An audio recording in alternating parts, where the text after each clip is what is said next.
balik lagi bareng gue Rizal. Kali ini cerita film akan menceritakan alur film berjudul Cekatilo. Sebelum masuk ke ceritanya, Mimin sapa dulu nih warga yang hadir kemarin. Ada Rizky Fadil 2205, Adau Sayang, Idek 3400, WLW LW 8676, Raga 19. Bagi warga yang disapa selanjutnya, silahkan kasih komentar terbaik buat miminnya.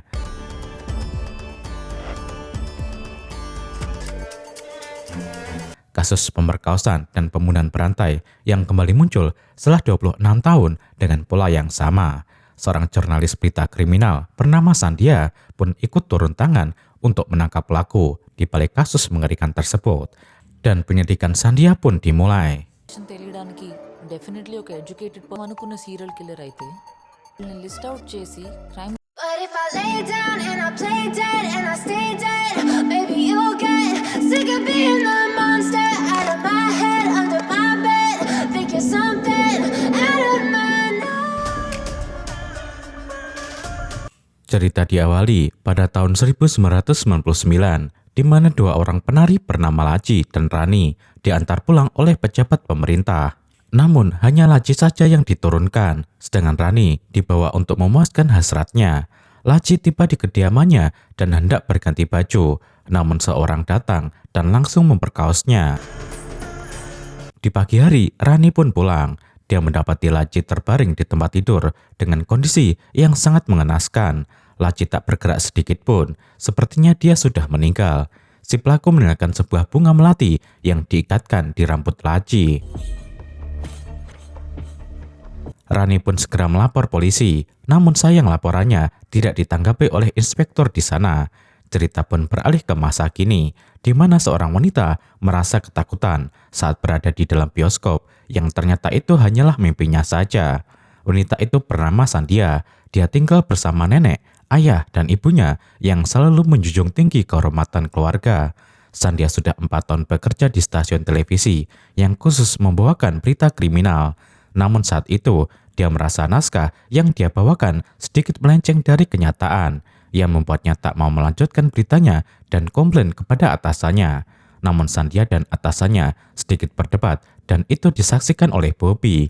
Bobby adalah anak magang di perusahaan TV tersebut dan dia sangat dekat dengan Sandia. Bisa dibilang, Bobby sudah Sandia anggap sebagai adiknya sendiri. Untuk menghilangkan kekesalannya, mereka pun minum kopi di sebuah kafe ditemani kekasih Sandia yang bernama Amar. Mereka membicarakan rencana Sandia yang sudah lama ingin membuat siaran udara sendiri dan Bobby menawarkan diri untuk membantu Sandia. Begitupun dengan Amar yang mendukung Sandia dengan penuh keyakinan. Bobby pun pamit pergi dan Sandia mengingatkannya untuk mengembalikan antingnya yang Bobby pinjam minggu lalu. Keesokan harinya, Sandia dan keluarganya bersiap mengunjungi keluarga Amar untuk menentukan hari pernikahan mereka. Di perjalanan, Sandia mencoba menghubungi Bobby, namun tak ada jawaban. Neneknya menyarankan agar Sandia menjemput Bobby karena kebetulan rumahnya dekat dengan Amar. Namun Sandia enggan karena mungkin Bobby belum bangun. Akhirnya, mereka disambut keluarga Amar.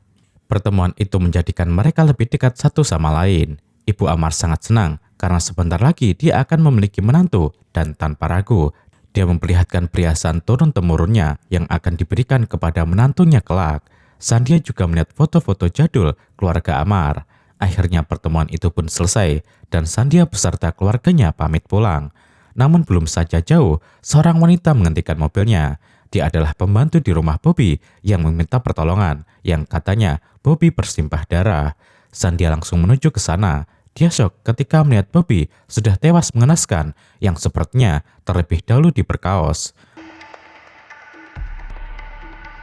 Terlihat juga di sampingnya ada pacar Bobby yang juga telah tewas dengan kerincing di lehernya dan juga ditemukan bunga melati di rambut Bobby.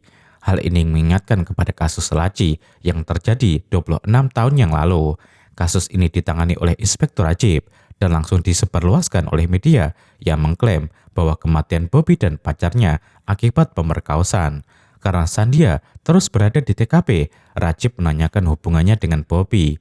Sandia menyatakan bahwa dia adalah rekannya. Sandia sangat terpukul dengan kematian Bobby. Dia terus mengingat kenangannya bersama Bobby.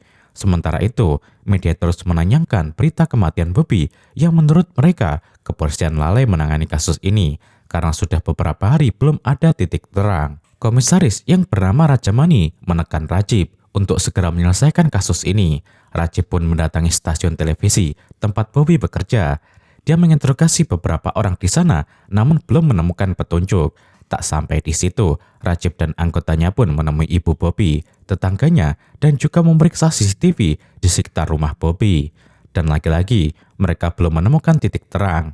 Sementara, Sandia juga terus-terusan mendatangi kantor polisi untuk menanyakan perkembangan kasus ini. Dan hal itu membuat Rajib kesal, karena dia pun tidak diam. Dia menyangka kalau Sandia hanya ingin mencari bahan untuk berita yang akan dia tayangkan. Dia pun memikirkan perkataan Bobby yang terus mendesaknya untuk segera membuat siaran udara pribadinya. Sandia pun menemui atasannya untuk mengundurkan diri, namun atasannya melarang karena Sandia sudah melekat dengan berita kriminal yang ada di salah satu acaranya. Jika berita itu digantikan oleh orang lain, maka penonton akan kecewa. Namun Sandia tetap teguh dengan pendiriannya. Sandia memperlihatkan alasannya dengan menyetel berita yang stasiun televisinya tayangkan, bahwa Bobby dan pacarnya melakukan enak-enak dengan fantasi yang membuat nyawa mereka melayang. Dia menyatakan kepada atasannya kalau dia tidak suka dengan berita yang mereka buat, karena kenyataannya kasus Bobby tidak seperti itu. Atasannya menjawab jika mereka butuh rating. Baginya, rating adalah uang lebih dan stasiun televisinya akan menjadi populer. Sandia tak mau banyak kata, dia tetap ingin mengundurkan diri.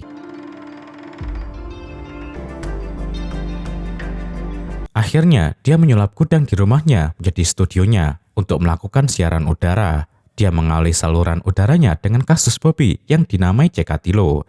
Dia pun membahas kasus Bobby. Dia menyatakan bahwa Bobby bukan sekedar rekannya, melainkan sudah dia anggap seperti adiknya sendiri.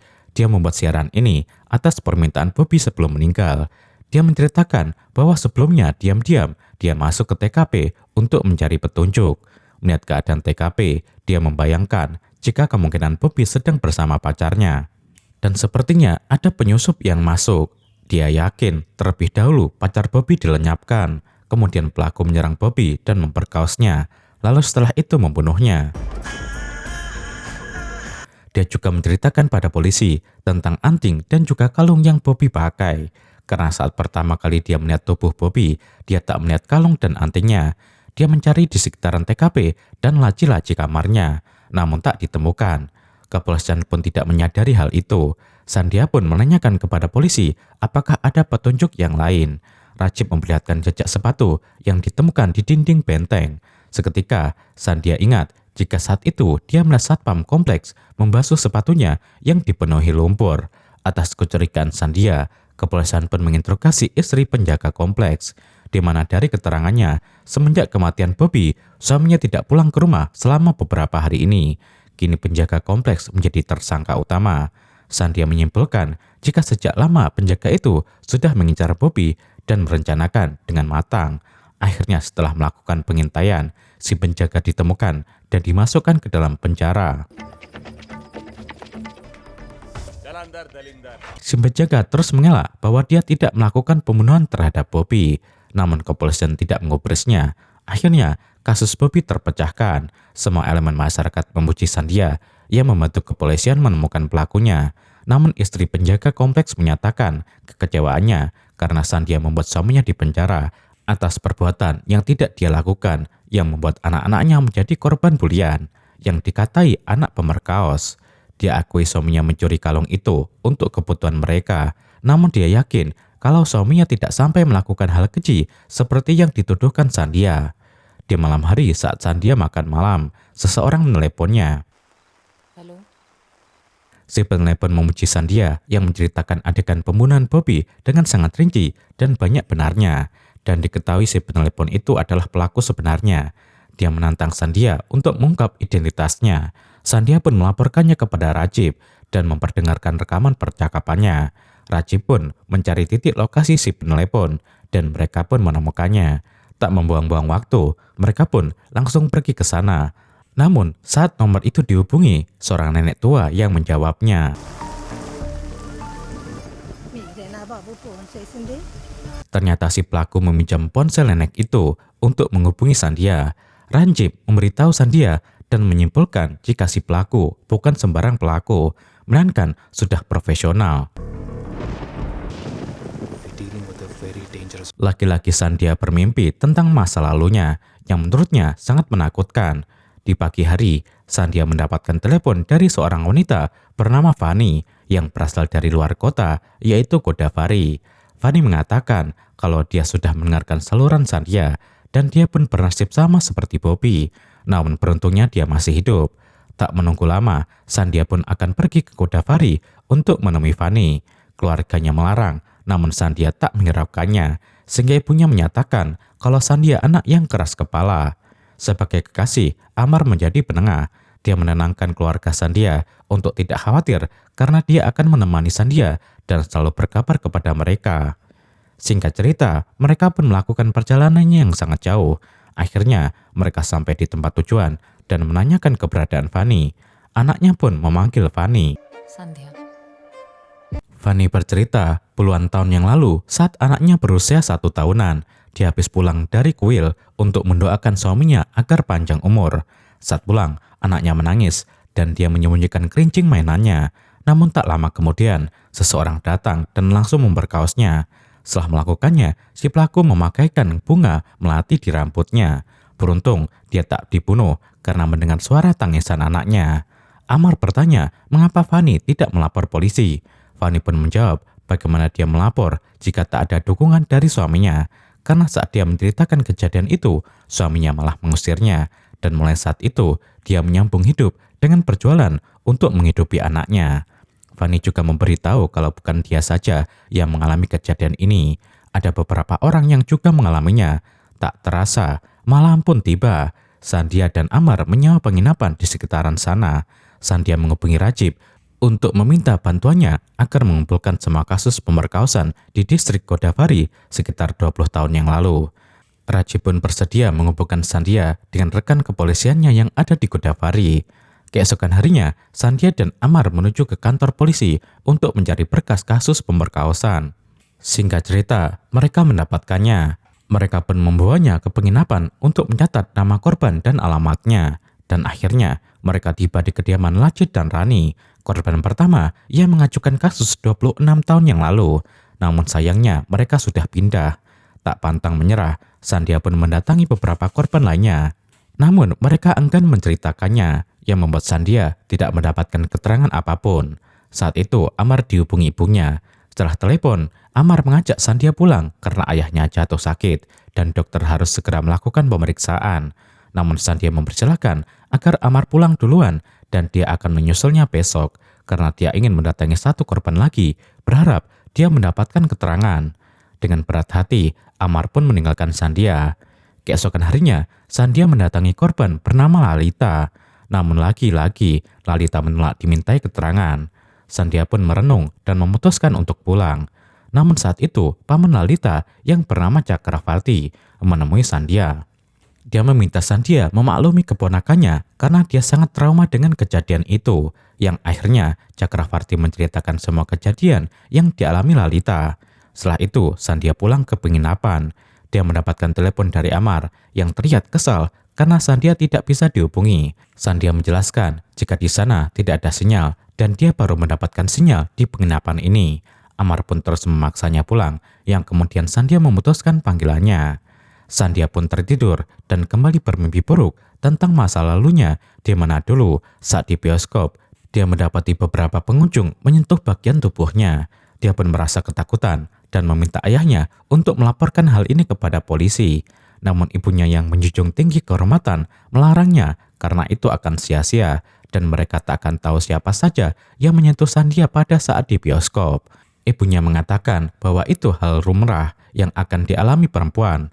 Mulai saat itu, Sandhya pun menjadi trauma dan enggan pergi untuk ke bioskop ataupun ke tempat-tempat keramaian. Sandhya terbangun oleh lemparan batu yang mengenai kaca penginapannya dan terlihat sosok pria sedang mengintai Sandhya. Singkat cerita, Sandhya pulang dan kembali melakukan siaran. Dia menceritakan pencariannya ke Godavari karena ada salah satu pendengar yang mengakui telah mengalami pemerkosaan yang sama yang dialami oleh Bobby. yang ternyata di sana pun banyak korban yang mengalami hal yang sama. Namun mereka tak mau bercerita karena mereka sangat trauma. Di saat dia putus asa dan yakin tidak akan bisa memecahkan kasus, seseorang bernama Cakravati menemuinya dan menceritakan kejadian yang dialami oleh keponakannya. Malam itu, malam hari di Bali. Lalita sangat bahagia karena tak lama lagi akan menikah dengan kekasihnya. Suara kemercing telang kakinya melengkapi kebahagiaan Lalita, namun tiba-tiba sosok misterius muncul. Saat itu kekasihnya datang, dia diserang hingga tak berdaya dan sosok itu mengalungkan kerincing sapi kemudian membunuhnya. Lalu sosok itu memberkaus Lalita di depan mayat kekasihnya. Setelah melakukannya, dia mengikatkan bunga melati di rambut Lalita. Sandia menyimpulkan kalau apa yang dialami Bobby saat ini berhubungan dengan kasus-kasus di Godavari puluhan tahun yang lalu dan kini terjadi kembali. Si pelaku sepertinya sudah banyak melakukan pengintaian dan melakukan aksinya di kegelapan, sehingga aksinya tak pernah ketahuan. Dia mengajak semua masyarakat untuk tidak merahasiakan tindakan seperti ini agar pelaku cepat terungkap, dan dia mengajak para pendengar untuk menandai hashtag Cekatilo.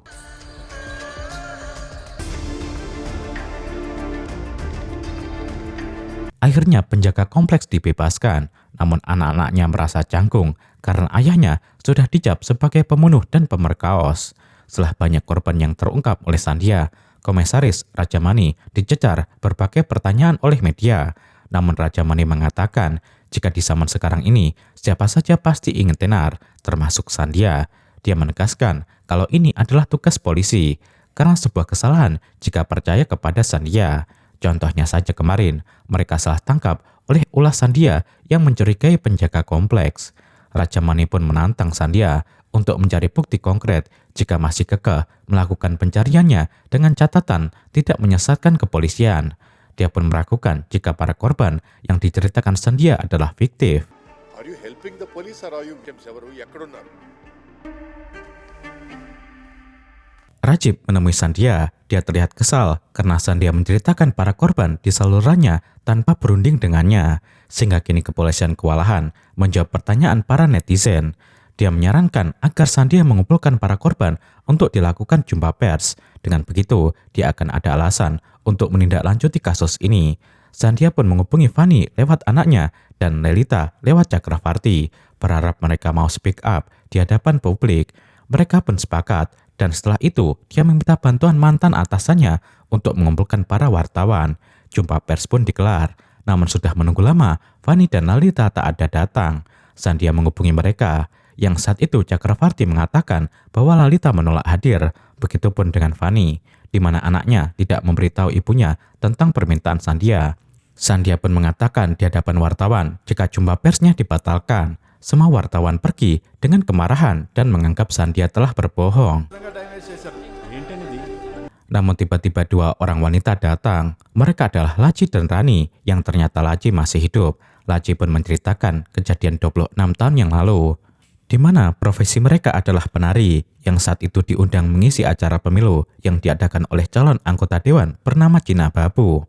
Merasa berkuasa, Cina Babu memaksa Laci untuk memuaskan nafsunya. Namun seorang pejabat pemerintah datang menolong mereka. Mereka pun ikut dengannya karena mengira dia orang baik.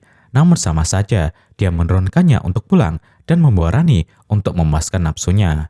Saat Laci pulang ke rumah, seseorang mendatanginya dan langsung menyerangnya, kemudian melakukan tindakan bejatnya. Si pelaku mengira dia sudah mati dan mengikatkan melati di rambutnya. Beruntung, saat itu dia hanya pingsan dan kembali sadar. Wartawan menanyakan mengapa mereka tidak melapor ke polisi. Rani menjelaskan bahwa dia sempat melapor ke polisi, namun polisi tidak menanggapinya karena mereka mengalami kejadian ini setelah diundang oleh Cina Babu dan laporan itu akan melibatkan Cina Babu. Polisi pun malah menyuruh mereka untuk meninggalkan desa dan akan mengurus biayanya. Oleh karena itu, Laci dan Rani memutuskan untuk pergi karena jika kekeh ada di sana, mereka takut diintimidasi. Wartawan bertanya lagi, siapakah polisi yang dulu tidak menanggapi laporannya. Mereka pun menyatakan bahwa saat itu Raja Manila yang bertugas di kantor polisi tersebut. Rajamani. Tak lama, Sandia mendapatkan pesan dari Rajib untuk segera datang ke lokasi yang dia kirim. Singkat cerita, Sandia tiba di sana yang ternyata sudah terjadi pembunuhan yang melibatkan sepasang kekasih dengan pola yang sama yang dialami oleh Bobby. Diketahui korban wanitanya bernama Asmi. Karena Rajib belum bisa mengenali kasus ini, seorang polisi dari cabang kejahatan diturunkan. Dia bernama Nandita.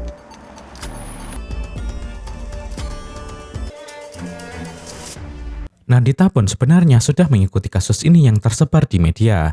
Dia menugaskan Rajib untuk mengambil semua temuan berkas kasus yang dikumpulkan oleh Sandia. Rajib tercengang ketika melihat studio Sandia yang dirancang seperti detektif. Mengetahui studinya diacak-acak, Sandia menemui Rajib dan meluapkan kekesalannya. Namun Rajib menjelaskan jika itu perintah Nandita. Tak menyia-nyiakan kesempatan, Sandia pun meminta Nandita untuk memperbolehkannya menjadi tim mereka. Nandita menyetujuinya dengan catatan Sandia bekerja di bawah kendali Rajib. Dan mau tak mau, Sandia pun bersedia. Sementara itu, Cina Babu menghubungi Raja Mani. Dia menanyakan mengapa namanya disebut-sebut dalam jumpa pers yang Sandia lakukan. Raja Mani pun bingung. Dan saat itu, dia diminta untuk menemui Nandita. Nandita pun to the point. Dia menanyakan alasan Raja Mani menolak laporan Rani saat menjabat Kapolsek di Godavari. Raja Mani memberikan alasan kalau dulu dia tak bisa berbuat apa-apa karena walaupun ingin menegakkan keadilan, perintah atasanlah keputusan finalnya. Saat itu, ada tekanan dari Cina Babu dan juga anggota DPRD lainnya untuk tidak menanggapi laporan tersebut karena sedang maraknya kampanye pemilu, dan jika kasus Laci terkuak ke publik, maka akan dimanfaatkan oleh partai oposisi yang akan menjatuhkan mereka. Secara Laci mengalami hal itu setelah pulang dari acara Cina Babu. Raja Mani menyesali perbuatannya yang mengabaikan Laci dan Rani. Namun saat itu dia benar-benar tidak bisa berbuat apa-apa. Setelah diinterogasi, Raja Mani berpapasan dengan Sandia. Dia berkata, kemudian dia menambahkan kalau ayah Amar, yaitu Rao, adalah sahabatnya dari sejak muda. Kepolisian tak habis pikir mengapa kasus ini sulit dipecahkan karena tak ada petunjuk yang mengarah kepada pelaku. Mereka yakin jika pelaku seorang profesional yang tidak meninggalkan sidik jari, bahkan pemerkosaan pun menggunakan pengaman, sehingga tak ditemukan cairan cinta di itunya para korban. Sandia menyimpulkan jika mungkin pelaku orang yang berpendidikan, bisa saja dokter, pegawai pemerintah, bahkan yang lainnya. Dia menyarankan membuat daftar untuk mencocokkan namanya dengan pemindah tugasan ke beberapa TKP yang telah terjadi. Nandita merasa ini membuang-buang waktu karena akan ada ratusan nama yang akan mereka sortir. Itu pun jika keyakinan Sandia benar. Jika tidak, maka ini akan sia-sia. Tak lama, kepolisian mendapatkan kabar dari dokter kalau hasil otopsi Asmi telah keluar. Dokter menemukan selai rambut di tenggorokan Asmi, dan itu bukan milik Asmi ataupun kekasihnya. Mungkin saja itu milik pelaku. Mengetahui itu, Sandia menyarankan agar mereka mencocokkannya dengan Cina Babu. Rajib terkejut karena Cina Babu adalah pejabat yang paling dihormati. Namun Sandia memaksa dan akhirnya Rajib pun setuju. Mereka pun berhasil menemui Cina Babu. Cina Babu merasa terhina karena dia dituduh sebagai pelaku. Namun kecurigaan itu bukan tanpa sebab, karena dulu Cina Babu pernah ditahan atas kasus pelecehan. Cina Babu pun memanggil wanita yang dulu melaporkannya. Dia mengatakan bahwa wanita itu adalah adik iparnya. Dulu dia menggodanya dan si ipar tak terima, kemudian melaporkannya ke polisi. Oleh karena itu, dia menikahi iparnya tersebut dan laporannya pun dicabut. Dan sampai sekarang, dia masih menjadi istrinya. Sebagai anggota dewan, dia tak memiliki kekurangan, bahkan banyak wanita yang senang hati bercinta dengannya. Lalu mengapa dia harus melakukan kejahatan? Rajib dan Sandia pun pamit pergi, yang kemudian Cina Babu menghubungi seorang reporter untuk meliput beritanya. Terlihat, Sandia memberikan sesuatu untuk dites DNA. Rajib bertanya bagaimana Sandia mendapatkannya. Sandia berkata bahwa tadi dia meminta izin ke toilet dan mengambil sikat gigi milik Cina Babu. Kebersamaan Rajib dan Sandia membuat Amar cemburu. Amar terus membahas kecemburuannya yang membuat Sandia kesal karena kebersamaannya hanya sebatas teman kerja. Amar tak mau kalah, dia ingin Sandia menurut. Namun Sandia yang tak merasa bersalah mengabaikannya dan pulang naik bajai. Keesokan harinya, wartawan memenuhi kantor polisi. Nandita menerima mereka untuk sekalian jumpa pers terkait kasus yang sedang mereka tangani. Namun salah satu wartawan menanyakan apakah Cina Babu akan menjadi target tangkapan mereka selanjutnya sehingga dilakukan interogasi. Nandita terkejut, dia tak menyangka Rajib melakukan itu di luar perintahnya. Wartawan memojokkan kepolisian jika interogasi Cina Babu hanya untuk pengalihan saja. Nandita yang naik pitam pun mengatakan bahwa ini bukan pengalihan isu. Dia akan terus mencari kepada siapa saja agar pelaku keluar dari sarangnya karena dia tahu pelaku adalah seorang pengecut. Dia pun menyudahi wawancara tersebut. Dia menegaskan jika Rajib dan Sandhya melakukan lagi hal di luar persetujuannya, maka pekerjaan Rajib yang akan menjadi taruhannya. Dia semakin terkejut ketika tahu mereka sampai melakukan tes DNA Cina Babu.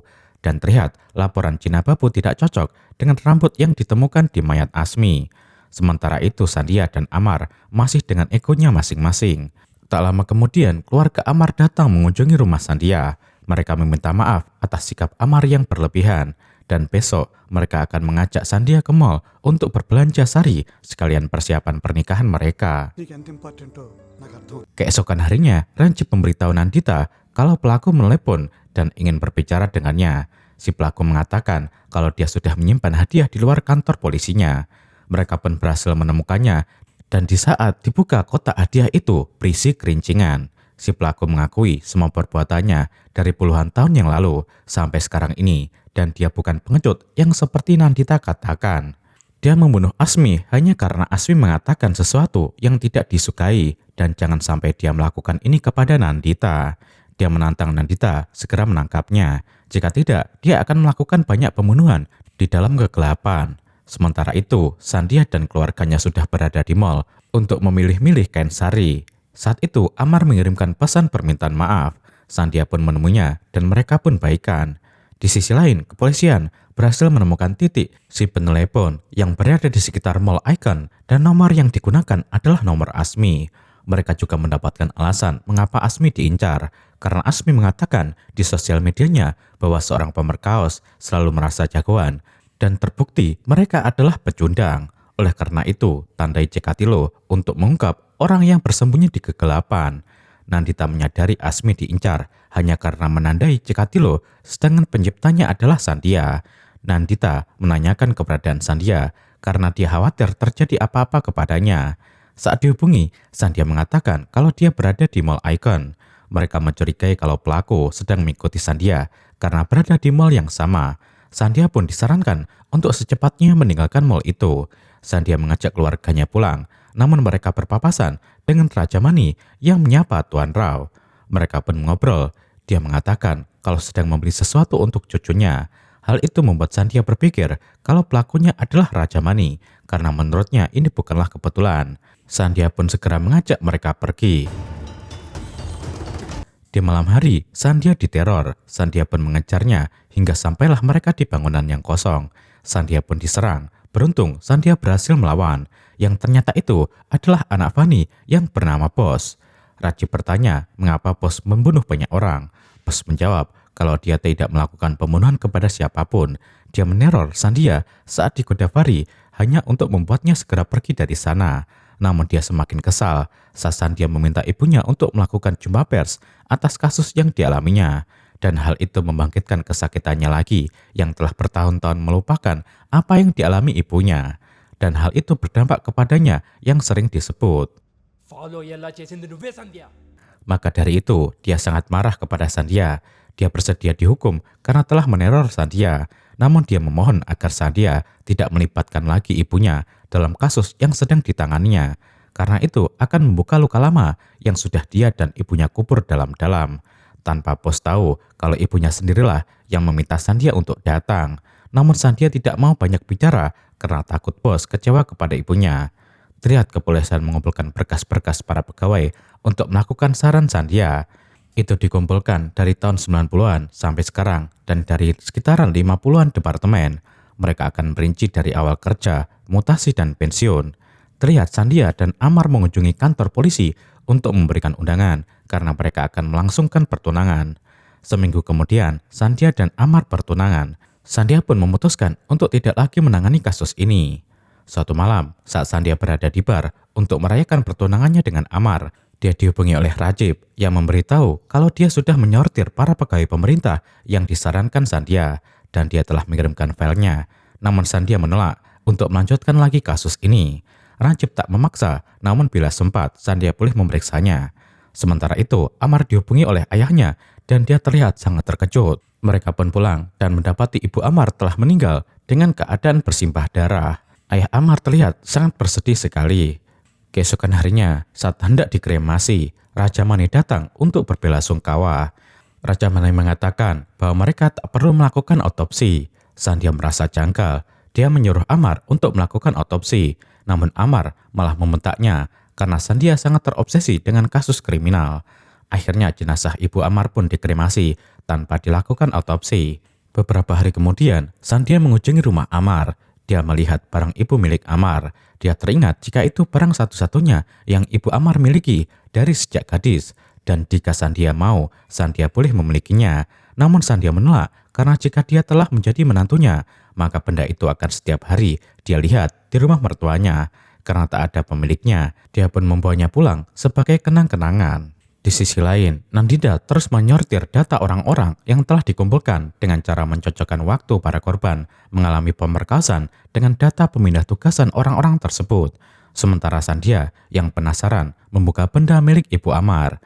Benda itu berlapis-lapis dan di dalamnya terdapat sebuah gelang dan yang mengejutkan ada anting miliknya yang dipinjam oleh Bobby. Di sana dia menyadari bahwa pelaku dikenal oleh Ibu Amar. Di sisi lain, Nandita yang sibuk menyortir data-data menumpahkan kopi yang mengenai surat undangan pertunangan Amar. Dia pun membersihkannya dan menyadari satu nama yang termasuk dalam sortiran datanya. Terlihat, Sandia pun memeriksa data yang dikirimkan Rancip tempo lalu dan dia menemukan nama calon mertuanya yaitu Tuan Rao. Begitu juga dengan kepolisian yang juga sama tertuju pada Rao. Dan ternyata selama ini pelakunya adalah Tuan Rao yang merupakan ayah Amar. Nandita meminta Rancip untuk mencari keberadaan Sandia dan Sandia sedang menuju ke rumah Rao. Sandia berpura-pura mengirimkan makanan tanpa dicurigai oleh Rao. Sandia pun pergi ke toilet sebentar dan saat itu Rancip menghubunginya. Setelah keluar dari toilet, wajah Rao menjadi berbeda. Rao meminta Sandia membuatkan kopi dan Sandia pun ke dapur. Saat itu Rao mendekatinya dengan mengatakan bahwa Ibu Amar sengaja didorong dari lantai atas dan meninggal seketika. Karena istrinya mengetahui kejahatannya dan siapapun yang mengetahuinya harus mati. Begitupun dengan Sandia, dia harus mati karena mengetahui kejahatannya. Dia juga menceritakan bagaimana dia membunuh Bobby dan hal itu membuat Sandia marah. Rao hendak membunuhnya, namun Sandia berusaha melawannya. Saat Sandia terpojok, dia membayangkan kesakitan Bobby dan itu menjadikan kekuatan baginya yang akhirnya dia menusuk Rao dengan garpu. Sandia selamat, yang kemudian Rancip, Amar dan Nandita datang.